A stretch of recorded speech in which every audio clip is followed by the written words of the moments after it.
नशर नहीं कर दिए जाते। इनमें जो मौसर जानबी बैंड हैं सिर्फ उन्हीं को नशर किया जाता है ताकि कम नशरी ताकत दरकार हो। मौसर जानबी बैंडों की तादाद का इन्हिसार कमबेश सिग्नल की बुलंदी और तअद्दुद पर होता है। जितना कमबेश सिग्नल या मॉड्यूलेटिंग सिग्नल की बुलंदी या हैता ज़्यादा होगा उतनी ही मौसर जानबी बैंडों की तादाद ज़्यादा होगी। बुलंदी जितनी ज़्यादा होगी इतने ही जानबी बैंड ज़्यादा होंगे। ये बात मैं पहले कर चुका हूँ। इसी तरह तअद्दुद जितना कम होगा यानी मॉड्यूलेटिंग सिग्नल कमबेश सिग्नल का तअद्दुद जितना कम होगा इतने ही मौसर जानबी बैंड ज़्यादा पैदा होंगे। हासिले गुफ्तगू, ज़्यादा बुलंदी और कम तअद्दुद ज़्यादा जानबी बैंड यानी कमबेश सिग्नल की बात हो रही है, मॉड्यूलेटिंग सिग्नल की बात हो रही है।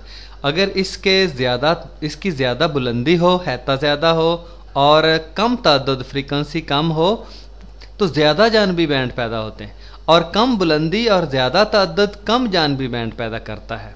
इनकी सही तादाद मालूम करने के लिए एक निस्बत मुकर्रर की गई है जिसे कमबेशी नुमा मॉड्यूलेशन इंडेक्स कहते हैं। मॉड्यूलेशन इंडेक्स बताता है कि कितनी कमबेशी पैदा हुई है, कितनी कमबेशी का अमल, कितने फ़ीसद कमबेशी का अमल वक़ूफ़ पज़ीर हुआ है। कमबेशी के बाद हमाल सिग्नल की ताकत में कमी और जानबी बैंडों की ताकत में इजाफ़ा हो जाता है। जब कमबेशी का अमल मुकम्मल हो जाता है तो जो हमाल सिग्नल है दरमियान वाला उसकी ताकत में कमी और जो साइड बैंड हैं साथ वाले जानबी बैंड उनकी ताकत में इजाफ़ा होना शुरू हो जाता है। ये अच्छी बात है क्योंकि जानबी बैंडों में ही मालूमाती सिग्नल होते हैं, इसलिए मौसर जानबी बैंड जो उनमें से होते हैं उन्हीं को नशर कर दिया जाता है। FM बैंड की चौड़ाई, AM बैंड के बरक्स FM बैंड में जानबी बैंडों की तादाद काफ़ी ज़्यादा होती है, इसलिए FM बैंड की चौड़ाई काफ़ी ज़्यादा होती है। इसको कम करने के लिए गैर मुअस्सर जानबी बैंडों जिनमें बहुत कम ताकत होती है को कता कर दिया जाता है, काट दिया जाता है।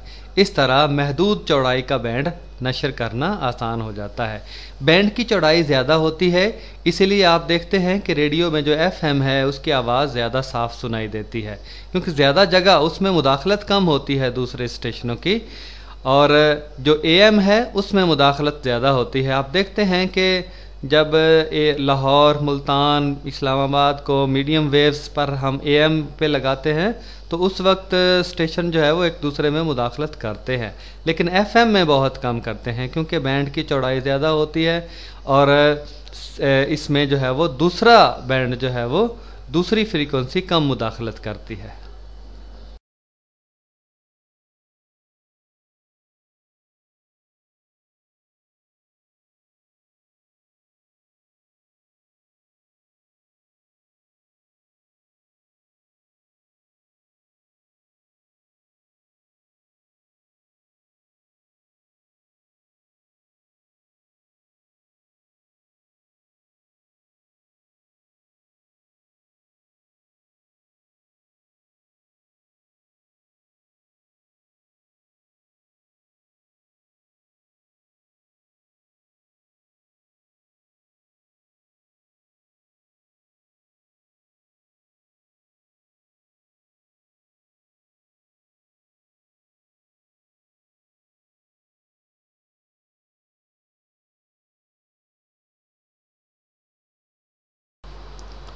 बिस्मिल्लाहिर्रहमानिर्रहीम।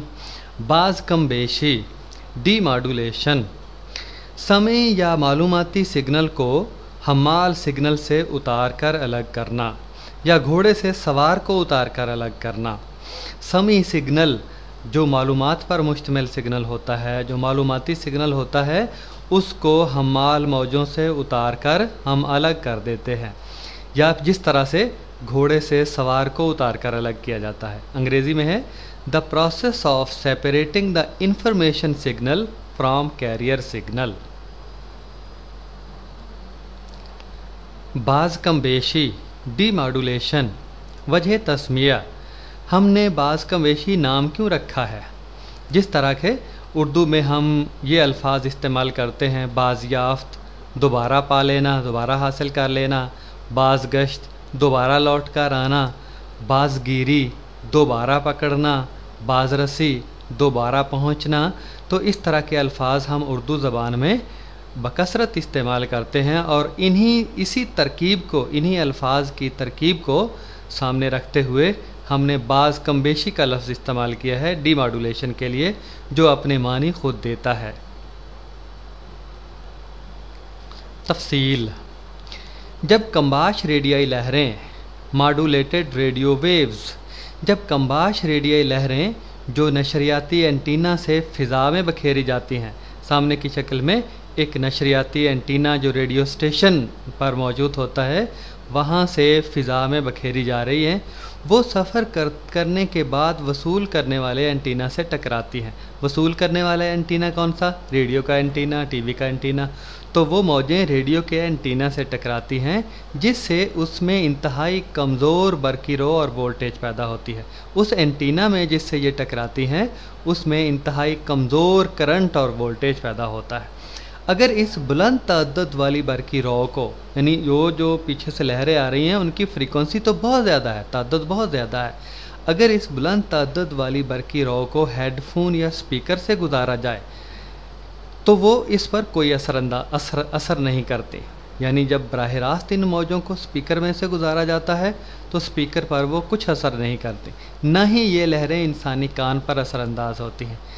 इंसानी कान पर भी ये असरअंदाज नहीं होती, क्योंकि इनका तादाद 20 से 20,000 हर्ट्ज से ज़्यादा होता है। इनकी फ्रीक्वेंसी या इनका तादाद फ़ी सेकंड 20 से 20,000 हर्ट्ज से ज़्यादा होती है। और हम पीछे पढ़ चुके हैं कि 20 से 20,000 हर्ट्ज से जो ज़्यादा तादाद की मौजें हैं वो बराह रास्त इंसानी कान को मुतासर नहीं करती।